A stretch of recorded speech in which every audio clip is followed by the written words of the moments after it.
Magandang araw ng Biyernes mga kaibigan. Update po tayo sa lagay ng ating panahon, August 30, 2024. Pero bago yan, please huwag po munang kalimutan mag-like and subscribe at pahit na rin po ng notification bell para notify at ma-update po kayo sa lagay ng ating panahon. Maraming salamat po.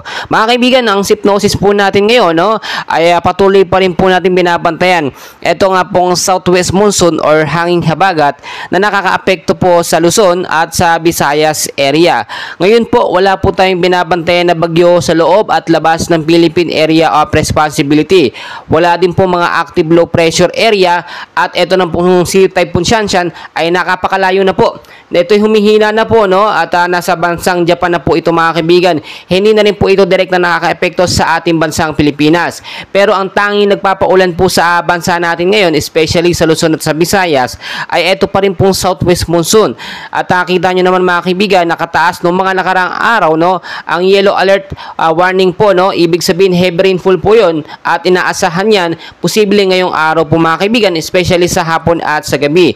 Forecast weather condition po natin mga kaibigan, narito po yung mga lugar na apektado pa rin as of now nito nga pong southwest monsoon. Sa area po ng Palawan mga kaibigan, occasionally rains po ang mararanasan dyan na may mga isolated light rains and heavy rainfalls pagdating sa gabi. Dahil pa rin po yan sa southwest monsoon mga kaibigan or hanging habagat. So, posibleng impact po nito pagbabaha sa mababang lugar at landslide naman po sa mga landslide prone area. Dito naman po sa Western Visayas po ng Negros Island Region, Pangasinan, Zambales po, Bataan at Occidental Mindoro, maulap din po na kalangitan mga kaibigan ang mararanasan.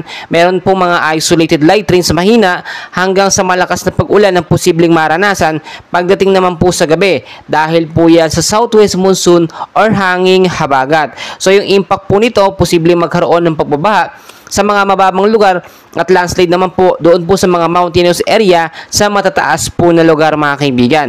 Sa area po ng Metro Manila at the rest po ng Luzon, kasama na rin po ilang bahagi ng Visayas, maulap din po na kalangitan o cloudy sky ang magkakaroon dyan.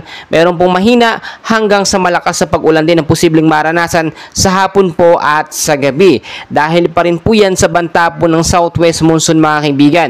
Posibleng impact din sa mababang lugar, pagbabaha at landslide po sa mga landslide prone area.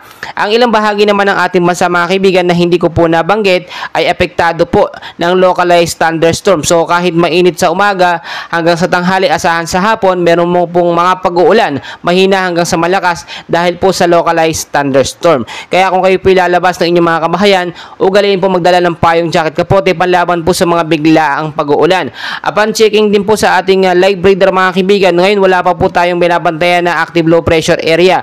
Pero meron po tayong mga nakikita na kumpul ng kaulapan or mga cloud cluster na within 24 to 48 hours ay minomonitor natin na posible nga pong maging low pressure area or active low pressure area. Tinataya din ng pag-asa mga kaibigan, etong nalalapit po ng buwan ng Setyembre, posibleng 2 hanggang 3 bagyo ang pumasok po sa Philippine Area of Responsibility. At ang inaabangan po natin na bagyo ngayon ay eto nga pong si Typhoon Enteng, kung sakasakali pong may pumasok na bagyo sa ating bansang Pilipinas. So kahit wala pong bagyo mga kaibigan, maghanda pa rin tayo sa banta po ng pag-uulan tuwing hapon dahil naman po yan sa habagat po mga kaibigan. At dahil nga po etong bare months po ay ito po yung sinasabi natin na rainy season sa bansang Pilipinas dahil sa climate change, inaasahan po ang sunod-sunod po na bagyo na papasok sa ating bansang Pilipinas. So mas maganda nakahanda po tayo anumang oras, may bagyo man po o wala. At lagi ko pong pinapaalala sa inyo mga kaibigan ko,